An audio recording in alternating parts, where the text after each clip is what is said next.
Alrighty, folks. Sorry, we had not. Well, one, I was late. Okay, let's just be honest. But then, second, we were trying to set up an Instagram live on Nothing to It Pruitt's Instagram. Guys, he is one of the most incredible agents. He's part of this like phenoms called 72 Sold. And so he's here with me today to answer a bunch of real estate questions, talk about the market. Yeah. And so that's what we're going to do today. So I just want to say hi to some of our regulars before I jump into what happened in interest rates today. And also, let's pay attention to I'll watch two questions here. Thank you for the intro. I appreciate that. Super happy to be here with you. It's going to be fun. I think this is long overdue. So. Way long overdue. Yeah. Yes. So funny story. I actually knew him. He was like my internet friend, which sounds super weird, but he's a big listing agent in the Valley. And so I'd only ever communicated with him via email. And then one day we met at a mastermind and I'm like, wait, you're Alex Pruitt? Yeah, I did the same thing. I'm like, oh, Lizy, I know you. You're on a million prequels. So Yeah. connected. So I'm excited. This should be fun. It is. It's going to be so fun. Yeah. All right. So we got Olivia Howard here. Hello, Jen, Miguel, Gerardo. We got Rod and Laura. Rod and Laura, you know I love you. We got Forrest. Forrest and What's Mel. up, Forrest? What up, bud? We got Abe. We got, I'm not sure. And we have Del Knight and Gabby D. From Puerto Rico. Gabby D, girl, thank you for supporting me. I love it when you watch the videos, your comments, all your support. You guys are super awesome. All righty. So, do you have any idea what happened do we want to acknowledge your Instagrammer? So let's see. You got a lot of people. We got a few people joining. We'll wait. Oh, Kevin, what's up? Kevin is one of my best friends, one of my professional athlete friends, baseball player guy. Kevin's super real estate savvy too. So, what's up, Kev? Very cool. Yeah. All right. So, do you know what happened with interest rates today? A little bit. Well, I knew what happened a week or two ago. Didn't they start to creep up? What happened today? I actually don't know. So here's what happened. So, we have these meetings once a quarter with the Fed, and they come out and they talk about like what's going to happen with monetary policy. And so normally the meetings are pretty much well anticipated, so people know exactly what they're going to say. And so we, in terms of mortgage-backed securities, we're pricing in the fact that we knew that because they've been talking about not purchasing assets for a while. So we knew that they were going to be releasing. They put out their minutes that say, hey, we're going to stop by March. And all of a sudden, the market went bananas. We lost like almost 70 basis points. And that is really, really rough when it comes to the market. So here's a couple things that'll help you guys with some of your nerves, right? Whenever you hear that the stock market is not doing well, which it had not been doing well for the last 3 days, that typically is good for mortgage interest rates. So we had seen some improvements in the last 3 days. I would say that those are all gone. And we are now probably at the highest that we've been all year. Now, you'll want to get quoted by a lender. That's not a mortgage quote. I'm not quoting you a home loan. But it is something to be aware of. And today was not a great day. If you got quoted yesterday and then got quoted today, it's significantly different. So I just want you guys to keep that in mind. But with the market reactions, there's always the strongest reaction the day of, and then the next couple of days following suit because of all the commentary that'll come out of like the Fed interpretation. So it's like, well, what did he really mean? Or what do we think will happen? And so depending on how that commentary goes, it'll get a little bit worse or it will get better. And then, like I said, guys, we do want to keep watching out for, the decline in employment due to holiday, temporary seasonal employment, and then also like what actually resulted in holiday sales. So we have a good comment on that, and I know why Kevin's asking this, because Kevin and I also like to trade. We watch the value of the dollar in relation to the indices and things like that. Different topic. But Kevin says FOMC said they won't hike the rates right now. Is that? But that's not. I don't know. That's probably Yes. not directly rated to mortgage rates, right? That's a different rates, right? That's such a good question, and people don't understand oftentimes misconstrue them. So they're talking about the Fed funds rate. So the Fed funds rate is the rate at which banks borrow from the federal government to then loan out to consumers and businesses. they're related to mortgages in that typically on days where they raise the interest rates, um, mortgage rates have coincidentally also increased at that same time. But you have to remember whatever is bad in the stock market, so raising rates and making it more expensive for businesses is typically not a great thing for the stock market, generally has a positive reaction to mortgage interest rates. It's just people, like for the last couple of times that this has happened, it has been negatively perceived as like, home loans are going to get less affordable. And so that's why it hits us so hard. So it's a coincidence that they have traded in parallel. They're not directly correlated. I think it's a super, super good question because probably many of you watching or friends or many people who are realtors and they're not mortgage lenders, they hear the words rates are going up or the Fed's raising or hiking rates, and instinctually many people might think, does that mean my interest rate goes up? So that was a good takeaway. I think that if you hear Fed's hiking the rates, they don't necessarily always run parallel, so don't panic if you hear that. Talk to your lender first because it could be different. Your mortgage rate might be completely different. So yeah, that's a really good question, actually. Good job, Kev. Yeah, mortgage-backed securities, though, are attached to he's asking interest good rates. Questions.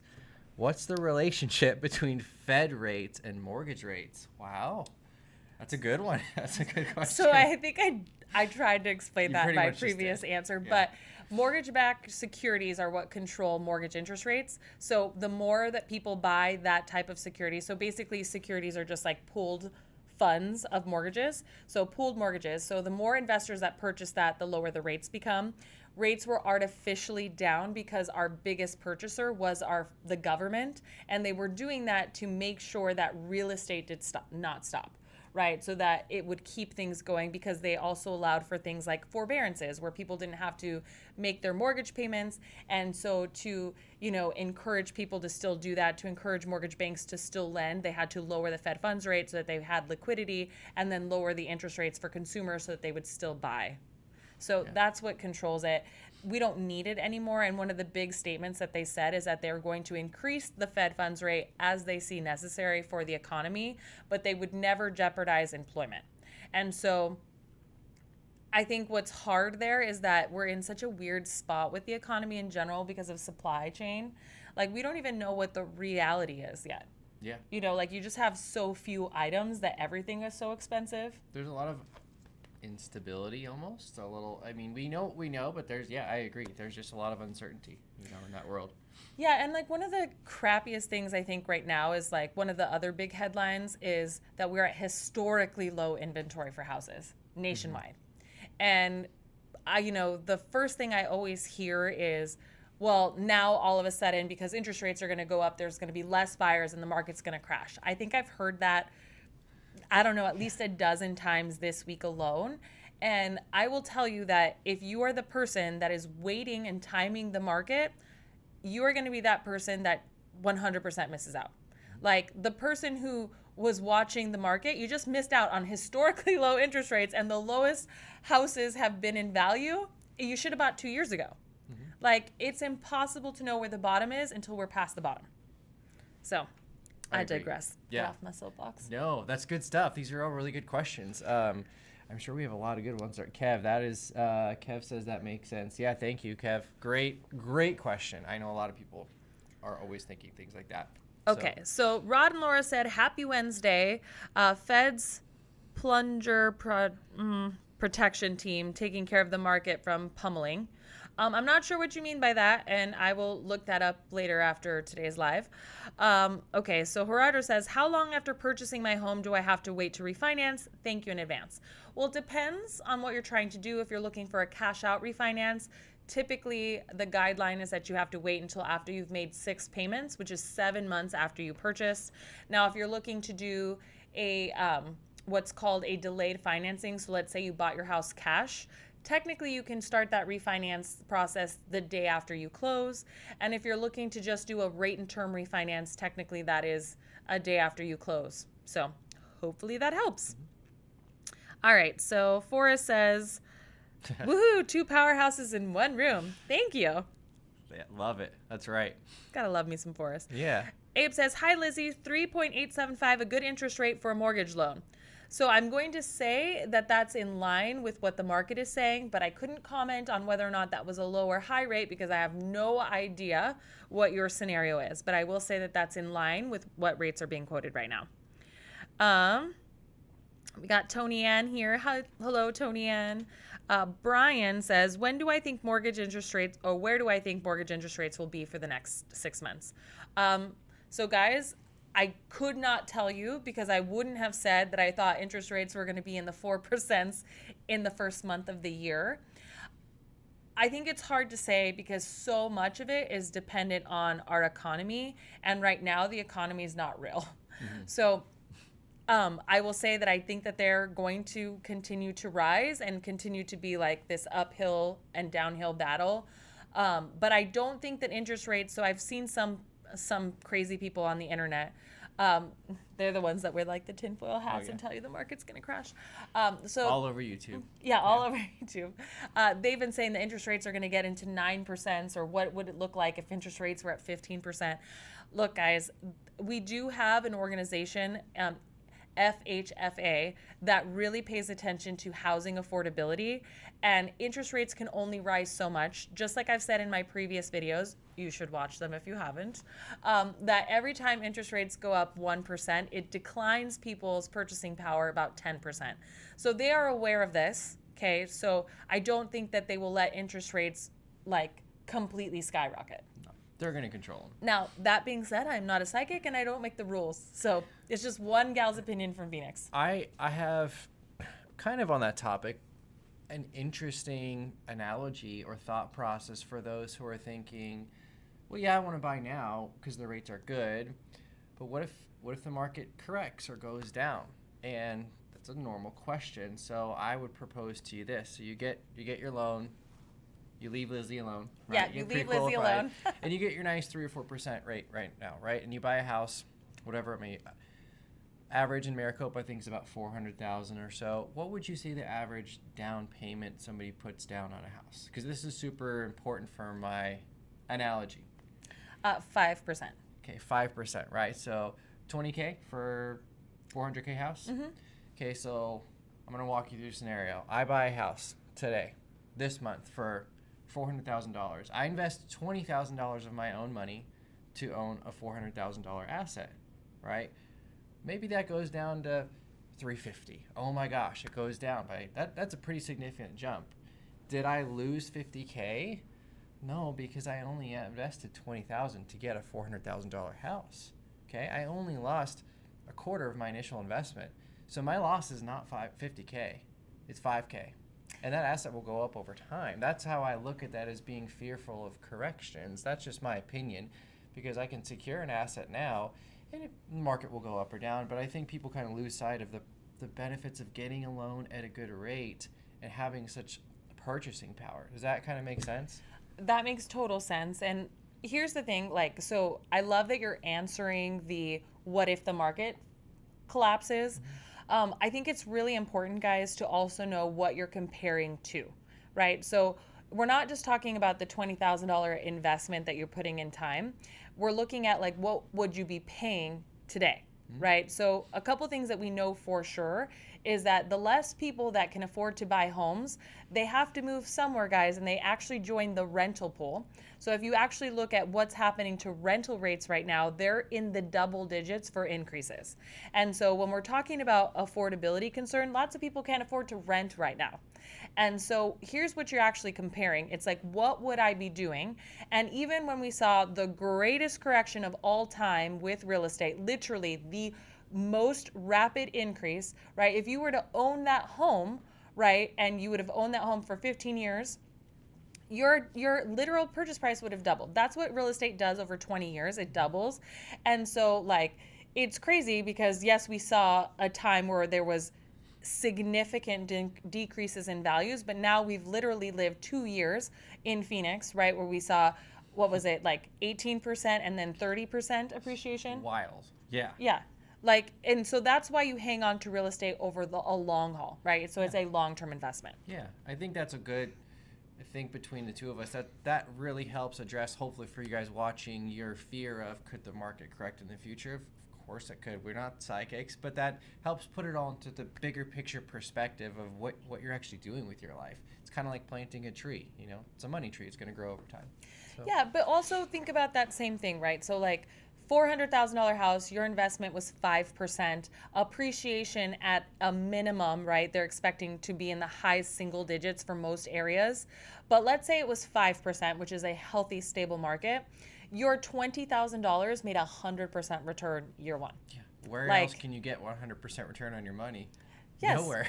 Not to mention, you'll be in a fixed payment on a monthly basis, right? So you will know how much that payment is going to be. Yes, property taxes go up. Yes, homeowners insurance goes up, but not at the rate that rental is going up. And over time, right, it's difficult to save 20,000. It's difficult to save, 40,000. And that's what it does, regardless of the amount of interest that you're paying, right? Because if you were to compare it to rent, right, you get no benefits of rent, right? You get no equity. You pay basically the same amount in this type of climate, right? There is no savings benefit. So what are you going to be doing as the alternative? All right, so we got Dora Latube from Washington. Hey, girl. Gerardo says, thank you so much. I appreciate it tons. Definitely helped out a lot. Oh, thank you. And then, Alex, we got a question for you on my Instagram that says, what is the buying climate right now? Is it still wild? Do you think it will cool down anytime soon? Yeah. Hey, Jen. That's a great question. Yes, it is wild. It's wild in Arizona. Arizona's become one of the most popular states to move to in the country. Do I think it'll cool down anytime soon? I think it could cool down in Q3 and Q4, and I might be one of the few people to say this, but here's my thesis or prediction on why this might be. And I think probably 9 out of 10 people would say it's not going to cool down. There's a couple of things. Number one is buyer fatigue. I think it's a real thing. And buyer fatigue means when you're in this industry and you're a home buyer and you get worn out from missing out on houses after month, a lot of times, often people just want to take a break. That combined with maybe if the interest rates rise up a little bit, we could see a little bit of a cooling effect. I don't think that means a correction, but Jen, it is still going to be competitive, but there's still deals to be found out there because I find them all the time. I'm an investor and I buy houses too. So my answer to you is if you're thinking of buying, I wouldn't let the difficult or wild climate scare you away because we have such good leverage meaning we have such good interest rates. So that's my prediction. I think buyer fatigue combined with increasing rates, if that does happen, that could absolutely cool things off a little bit. So I'm going to now deep dive a little bit further into that. So what does a cool down mean, right? Because right now we're talking about it has been extremely hot, double digits, 30% appreciation. And so when we talk about a cooling off, absolutely there will be less buyers, one, able to afford in the housing market, so that's a given. And two, people will have buyer fatigue. We've already seen that. But like I have said, is we have a mathematical issue in that there is not enough actual physical houses available for the number of people that need to live in them. And that problem is not solved regardless, right, of buyer fatigue and or interest rates. And there's still, the median income is still around $80,000, and that has been increasing along with everything else that's inflated at the moment. And so when you think about like, will the market correct? And people, when they think of corrections, they think of values going down. That's not what's going to happen. The rate at which houses increase in value will be corrected, right? That's what's cooling down. Because if there's one house and 20 people want it, right? That's a very aggressive housing market. That's what we were like 60 people to one house, actually. It was wild. And he does bidding wars all the time. So he creates the 60 people. I do. I bring them all there at the same time. Yes. So we had 60 people to one house, right? If that like demand fell by 50%, right? That's 30 people to one house. Is that still a super aggressive buyers or sellers market? Absolutely. If it goes down by another 50%, we're talking 15 people to one house, right? Another 50%, 7 people to one house. Like we have a long way to go, guys, until it is now a buyer's market. Mm-hmm. Like a long way to go. Absolutely. Yeah. I would think it's going to take the 9 to 12 month effect to really shift from anything where from a seller's to a buyer's market, if not longer. We don't see those changes where with market conditions overnight or even 3 months or 6 months. It takes 9 to 12 months just to start shifting really towards who it favors, buyers or sellers, from what I've seen historically. Yeah, I mean, when the crash happened, guys, it was like second quarter of 2005 when we really saw a shift, and we didn't start talking about it until 2007. In this case, guys, something dramatic is going to have to happen in terms of population declines. So, like the silver tsunami, Google that. Or it's going to come in that we're going to be building so many more houses, or manufactured homes are going to become come in abundance. Like something has to change in the amount of houses, but a seller's market is still 97% of whatever the list price is, right? So again, like I said, I mean, right now we're over 100%. Yeah, way over. Okay. Good question. So is 2022 a good year to buy? I think we've kind of nailed, I mean, I say yes. I think if your budget says it's ready and you're ready to invest for a long period of time, and the alternative does not make more financial sense. So like here's what I mean by that. Like if you're somebody who's living paycheck to paycheck, cannot afford to save, and renting is going to be $500 cheaper a month to rent than purchase, you should be renting. Okay, like there's no reason, even if you're scared that you're going to be priced out of the market, you can invest in the stock market, you can pay down debt, you can improve your financial position, but do not like tie yourself to a property that's going to sink you further into financial debt. That's a super good answer. Yeah. But in a nutshell, the bigger picture, yes, I think 2022 is a great time to buy. So, yeah, I'm actively looking to still buy rental properties every day. I'm looking. If I can find one that fits my little buy box and things like that, I'll buy one tomorrow or 6 months from now. It doesn't really matter to me. So, 2022 is still approved with me too. So. Okay, good. So, yes for primary residences, yes for investors, no if your budget does not say it's ready. Yeah. Okay, so differences between investment purchases and primary residences. Well, one, interest rates are typically 0.5% to 1% higher depending on credit and circumstance. Down payments are typically 5% on a primary and then 20 to 25% on an investment. What are you seeing for investors right now? Yeah, I'm seeing, the rates increased for the secondary home purchase for investors. So what I'm seeing the rates being higher for investor purchases, which from what I understand in the lender world is good for you owner occupants, not as good for investors because I think the bigger picture is to even the playing field a little bit and slow down some of the investor money that's gobbling up all the houses. So they've had the interest rate rise for investor loans, which is what I've seen, and secondary homes. So I've seen definitely there's a difference between a primary residence and an investor loan, pretty clear as day from what I've seen.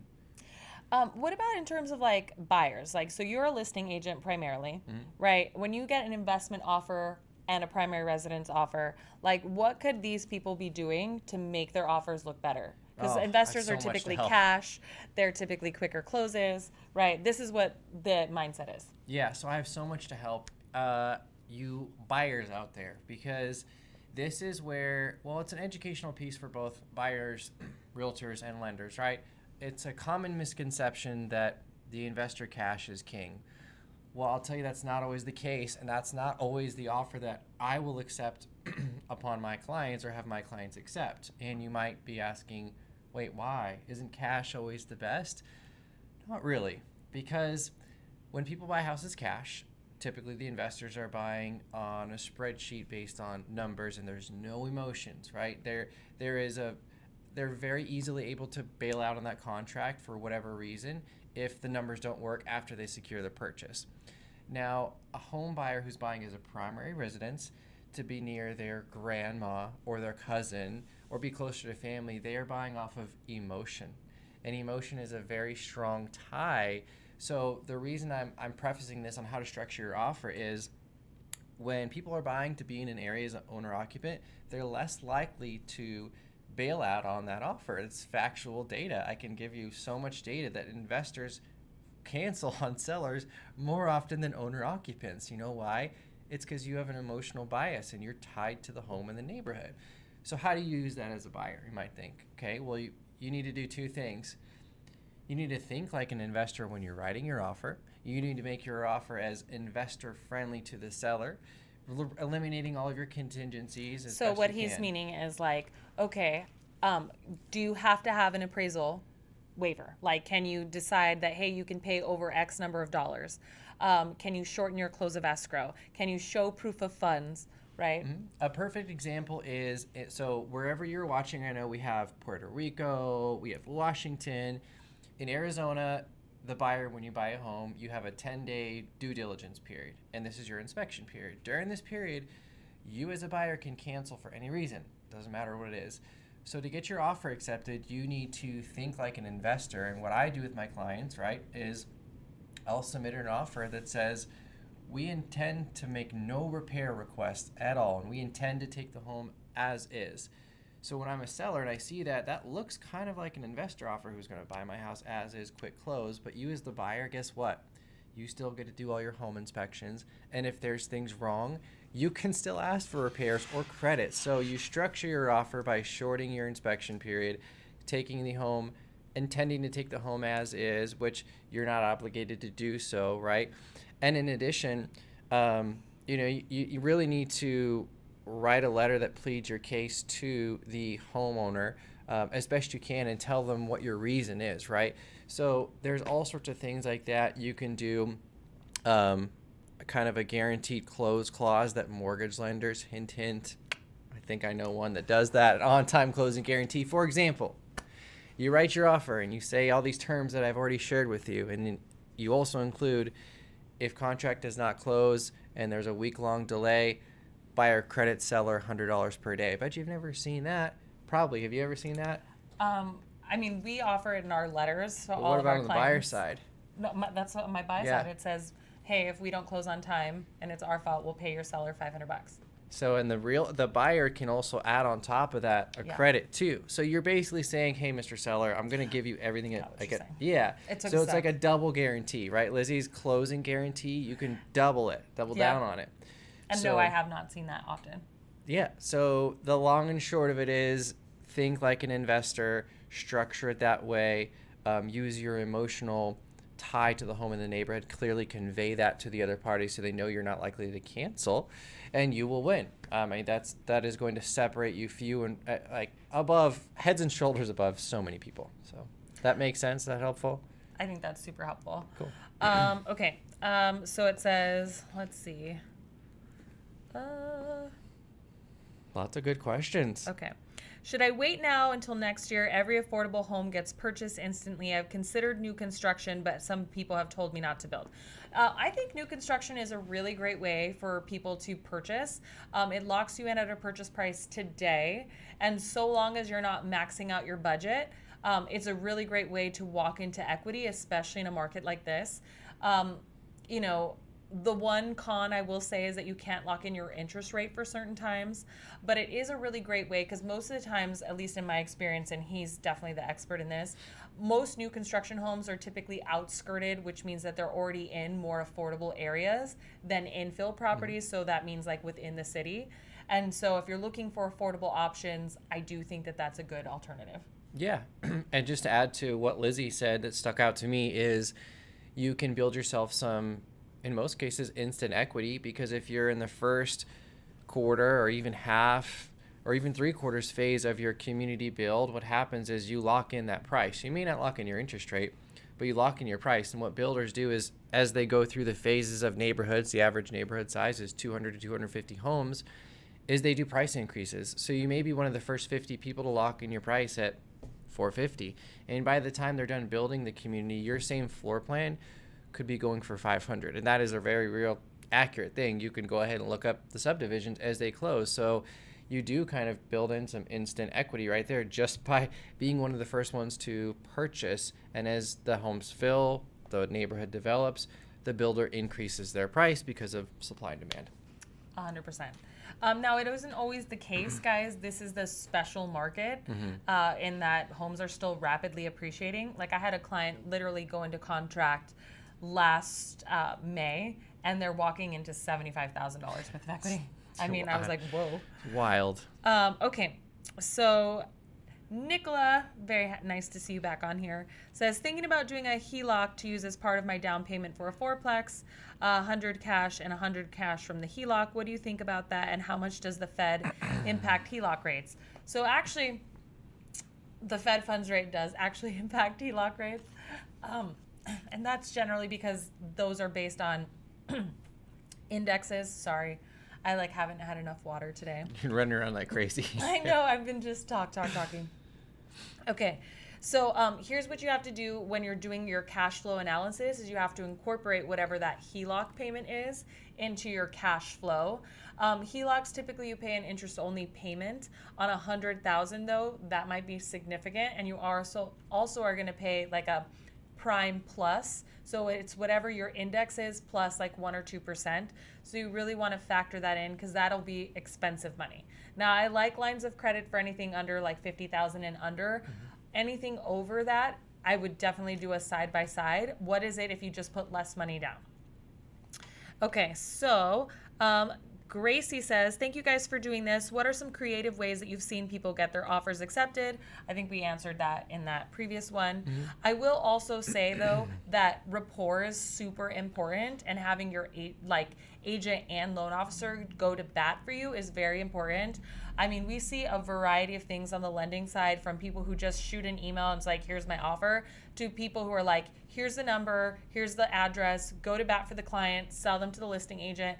I mean, we do the gambit here, and like honestly, it makes a huge difference, right? When you can like give reassurance to. Now, I can't disclose any of your financial information, so I do want to let that know. But I can say, hey, this person is super proactive. They gave me all of their documents within 30 minutes. They have a well qualified, like in terms of debt to income ratio, strong employment.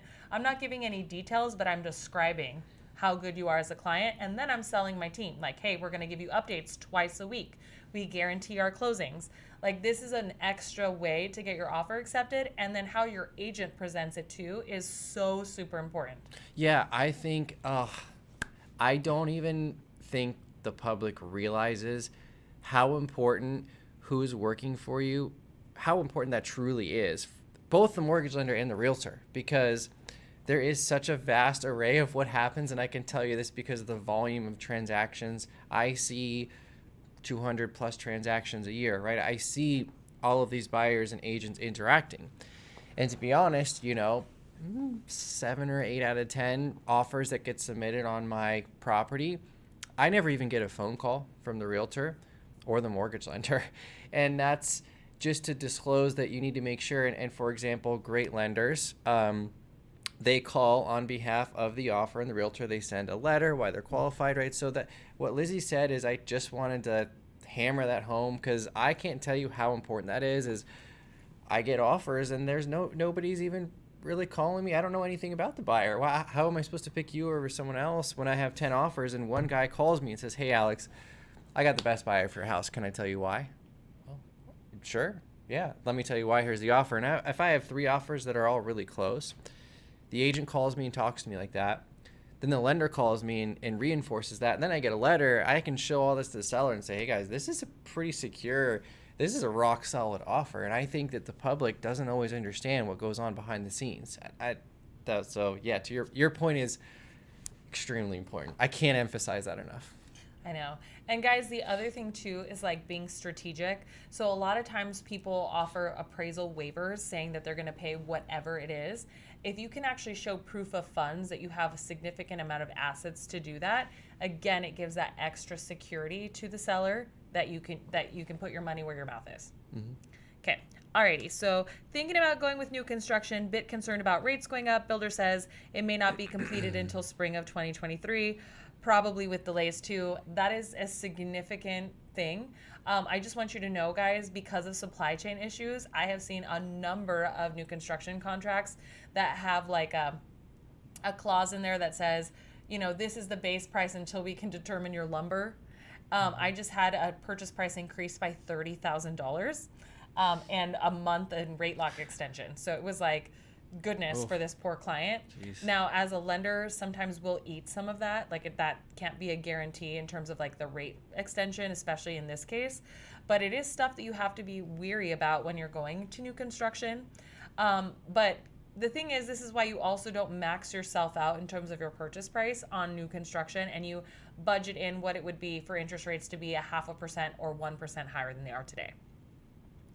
Okay, so sorry, I'm like tech challenge. So basically I wore the wrong shirt for this darn live. And so I keep on to go like this because every time I like try to sneak across, it makes a whole bunch of noise. I don't want to appear in this video. So that's why I'm being weird. Okay. Yeah, guys, let's follow Big Gucci Sosa and like this. that. Yeah, like this live, please. And also, guys, give Alex some love on Instagram. This is me not seeing you over there. God, I'm such a dork. All right. So Blanca says, not sure if you've done this before. You know how manufactured homes work, aka mobile homes. I feel that they're in. Hold on. Hi, not sure if you've done this, but do you know how loans work? Yes. Okay.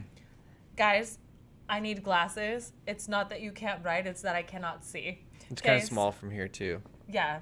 Yeah, Zeke. Don't Just worry. kidding. Okay, so yes, manufactured homes, guys, are an awesome option for people that are looking for an affordable place to live, as are condos. They get a bad rap because there's some additional steps to them, but honestly, like, check out YouTube for manufactured homes. They are so nice now. Like, a lot of the pictures that I see look just like a regular site-built home. And so I want you guys to know these are not like the manufactured, the trailers that we're known in the past, right? So manufactured homes typically minimum down is 5%, FHA is 3.5%. It depends on your occupancy and obviously your qualification. They have to be newer than 1976, typically double wide and affixed permanently to the foundation, and they can never have been moved and or added to. Okay, so those are the general requirements, but after that, you might have to pay for an engineering cert, maybe a septic inspection. Typically the sellers have those on hand because they need them for the sale of their property. But other than that, it's just like doing a regular loan. And I know I said a lot of things, but generally your realtor will know, your lender will know, and you won't have to do the investigative work. We will. Yeah, great point. I would just say I've actually sold plenty of manufactured homes. Some of them are beautiful. I mean, they're like, this is a great home. Like, I would totally live in this home. It's beautiful, clean. There's a lot of new products out there that just, they look and feel just like a site-built home. It's a super cool, and I think that will be actually more and more common as their supply is so low. I think you're going to see more of that being built to accommodate housing needs. I actually think you're going to see more of it. So. Yeah, I do too. Yeah. Condos, guys, also a really big thing. The only caveat to them is that you have to make sure that they are financeable, meaning that they aren't overloaded with investors and that they aren't, that their financials are secure. And the reason for that, guys, because many people don't understand what it means. So essentially the term is warrantable, so meaning financeable, or non-warrantable, meaning more difficult to finance, okay? And so assume that you're buying a property with a bunch of people. That's what you're really doing. You're pooling your funds to buy a big commercial building with a bunch of other people. You want those finances to be solid because if anything happens to your building, it impacts everybody that lives there. The other thing is that if it's overrun by investors, there's typically a higher percentage of like lack of maintenance, bad dues. I mean, investors typically walk away from properties when markets get bad, right? And so this is like what you want to pay attention to, but that's why it's important.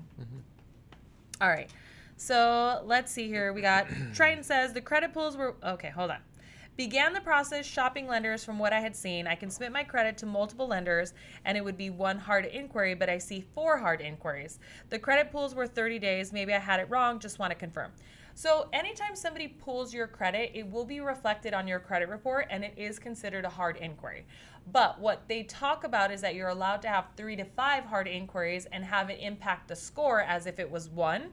But it doesn't mean that there won't be reflected on there. It just means that the impact to your score will be as if you only had 1 credit pool. So I hope that that makes a lot more sense.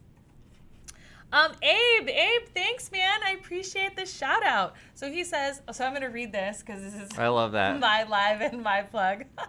But it says, shout out to the Lizy team. They helped me with my refi, my old house. I sold for a nice price and then helped with my purchase. Thanks for always being fantastic. Thank you. Thank you for being fantastic and for joining the live. It's a good client. Yes. Love it, Abe. Yes. Thank you. Thank you. All right. So Cecilia says, do you have a lender referral in California, Inland Empire? Yes. If you message my team, so TeamHoeffer at myccmortgage.com, Zeke or Jen, if you could put that in the chat, I will get you a referral for there. Oh, Laura, my eyebrows are on point. So this is how you know it wasn't a bad day. It's got to be a good day when you get that compliment. I know those are important to every woman. No, this is a funny joke on here. So when I am stressed out, I think I like just rub my eyebrows, and so I just have get all. yeah, I have like weird hair. So I have like brown and blonde eyebrows like a cat. It's like weird. I wouldn't tell. They look good today. Because they're drawn in, but when I'm stressed out, I'll like be missing half of one. Oh, or geez. like one just completely. So the mortgage world. It's like a joke on here. It's like, well, this is how bad my day was. It's like, How much did it get? how much did it get? Yeah, how many eyebrows does Lizy have? All right, guys, we got 10 more minutes, so get your questions in here, and we have a couple of emailed questions in. God, this person's been on the chat. I have no idea. Okay. So it says, does it count as a second home if you already own a primary residence but plan to rent it out while you buy another primary residence? This is an awesome question, guys. And so a second home, honestly, they should really call it a vacation home. I think that's what makes it so confusing for people. But when you are buying a property and you plan on living in it, right, it is always considered your primary residence, and you can typically buy with minimum down financing. Now, that is just like a blanket statement if you qualify for it, and that's like 5%, right? So that is not technically your second home. A second home is a vacation property, so a place that you will spend at minimum 2 weeks a year, right? That's more than 50 to 100 miles from your primary residence. Now, a lot of people get confused with this term because it's like first and second home. And so I have a lot of people from California looking to buy their first property and wanting to get primary financing, but they can't occupy it, right? So it doesn't count the same way. So it would be either a second home or an investment property. Yeah, good question. Really good. Yes. All right. So Gabby says, any tips in putting bids for HUD homes? I made quite an aggressive offer and still was outbid by someone. So HUD homes are typically the only foreclosures that are still available readily on the market. And so you're just going to be competing with a ton of people that can pay cash. And so, and honestly, you're dealing with like the government. I don't necessarily have any creative ways. I think those are really tough properties to get. Yeah, and Gabby, I can speak to that a little bit because when I first started my career, I actually listed foreclosed properties and HUD homes and Fannie Mae homes. So this might help you understand what goes on behind the scenes. In normal real estate, traditionally, you submit an offer from agent to agent. There's humans, there's emotions involved. When your HUD offer gets submitted, it just goes to a website, and it's essentially just numbers on a spreadsheet for an asset manager who represents HUD to look at. So unfortunately, they don't care how nice you are, how good your letter was, or if your grandma lives in the neighborhood. It's really just numbers in the bottom line and how secure the offer is, because HUD is it's a financial government institution. They don't really have any emotions involved. So they're trying to so basically they're trying to recoup as much of their money as possible. So highest offer typically always wins. Highest offer cash, because when I was representing the banks too, taking those offers, it was pretty much just look at the numbers on a spreadsheet. What's the highest offer, or what's the most likely to close? And they always are always. This is the opposite of I started our live when I said cash isn't king. Unfortunately for HUD, cash is definitely king. It's just, so you may be persistent, but there's not really too much that you can do, I would say, unless you have cash. For sure. Yeah. Okay, so says, hey Liz, my wife and I will be closing on a new build in March. If we decide to go with another lender, do they keep the deposit we placed for the lot for $1,500 or $6,000 we paid up front? So typically that is a no. Right? But it depends on what your contract says. So typically the builders will take away things that they have offered you. So like a closing cost incentive or like an incentive for upgrades if you choose to use an outside lender. But the reason that you want to double check if it makes sense is because a lot of times those builder banks are charging you the top tier of interest rates. So they're not giving you any breaks, especially not now when there's so much demand. So you definitely, like I've seen builder incentives or builder that are like $5,000, but the cost to get the loan was $13,000. Yeah, switch. You know what I mean? Like the math doesn't make sense, but they do that to deter you from even looking. And so it's so important, guys, to get that second opinion and do them side by side, same day. Wouldn't that be looking at what the APR is, right? kind of, or is Kind that? of. So it's hard with that because it's not like lender to lender. It's like builder incentive to lender. That's right? true, because there's additional credits, huh? Yes, That makes but sense. what's important about what Alex just said, though, is that a quick at a glance, like a higher APR typically means higher fees.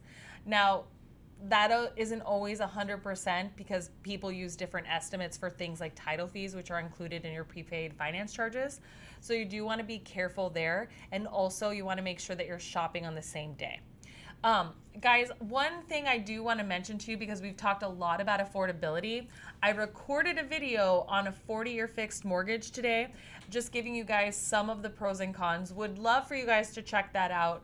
I do think that we are going to start seeing those products. In fact, I investigated and did some research, and we are actually have one, or we're rolling one out. And so I think it's going to be really important for you guys to check that out, especially if you're nervous about whether or not you can afford to buy in today's time period. Okay, so, all right, so let's see here. Well, lots of comments on my video and not a lot of questions. So let's see. Should I pay maximum credits from a lender, or am I okay paying a higher monthly payment?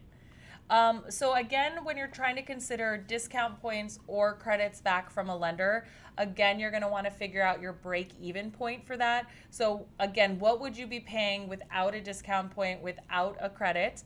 And then what would you be paying with it? And then how long do you plan on being in the property?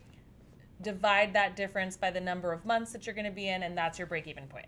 Okay, so that's the best answer for that. It's hard without knowing like your specific situation. A lot of times it makes sense, especially if somebody only has limited funds.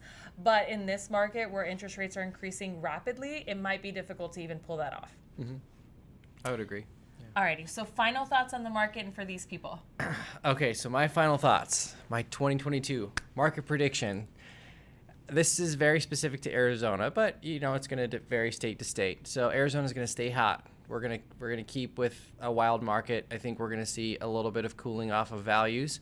I don't think we're going to see the values continue to skyrocket like crazy in Q3, Q4, because I see, again, I mentioned earlier, a little buyer fatigue, interest rates creeping up. I see it as a great opportunity to still enter the market with the affordability of loans and the interest rates, even if they go up. In retrospect, if they go up 0.5% or even 1%, you know what? Still a pretty darn good interest rate in the bigger picture of things. So depending on where you're at with your season as a homeowner, right? Everybody has their season. Sometimes your season is, I'm just getting my feet wet in my first home, or maybe my next season is to move up to a next home. So that's my thoughts on the market. I think you will see Q3, Q4, a little softening of prices. 60 buyers might go down to 30 per house. I see the rates continue to go up 2 or 3 more times, but that's not my field. That's her field. So definitely still okay to enter the market. Yeah, that's my thoughts on it. Hopefully makes sense. And where can people find you? They can find me, if you want to find me on Instagram, it's nothing to it, Pruitt. That's my last name. But Pruitt is spelled Prewitt. Yeah. I couldn't find him for forever. And name is Alex Pruitt, the director at a super cool company called 72 Sold. And I'm local to Scottsdale, Arizona. We'll make sure my info is provided. I'm an Arizona native and love helping people out here. And always happy to help. I have tons of resources of budgeting, cost analysis sheets if you want to buy a rental property that makes the lender's job easier, because you could take that and send it to the lender and say, hey, look at the numbers work. Another topic, but yeah. Yeah, we'll have to invite you on another live because I really want people to understand what the new concept is. Actually, in a nutshell, can you describe what 72 Sold is? Oh, yeah. It takes away, I can tell you in 15 seconds, it just makes selling your house a lot easier and more convenient. Nobody wants people coming in and out of their house all day and night on pins and needles, wondering when people are going to come in, if you're in the middle of dinner or hanging with your family or kids. Nobody wants to sell their house too fast and leave a bunch of money on the table. And everybody wants more convenience and certainty. So 72 Sold is simply a company that said, hey, I want to sell my house.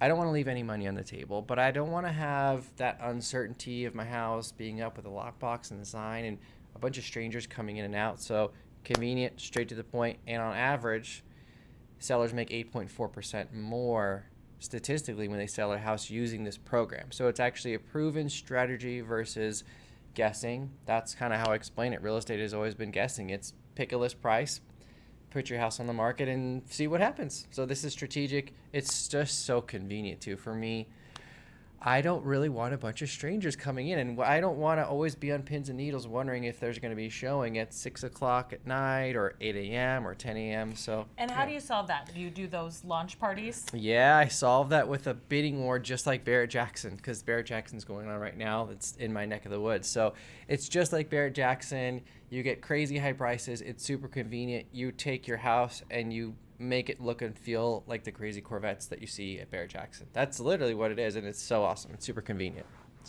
So if you guys want to check them out, I'll make sure all of this stuff is posted in the show notes when it's available tomorrow. Guys, I appreciate you so much for tuning in. It means the world to me. And don't forget to check out this video, like, comment, and subscribe. Thank you, guys. Pleasure to be here. Thank you.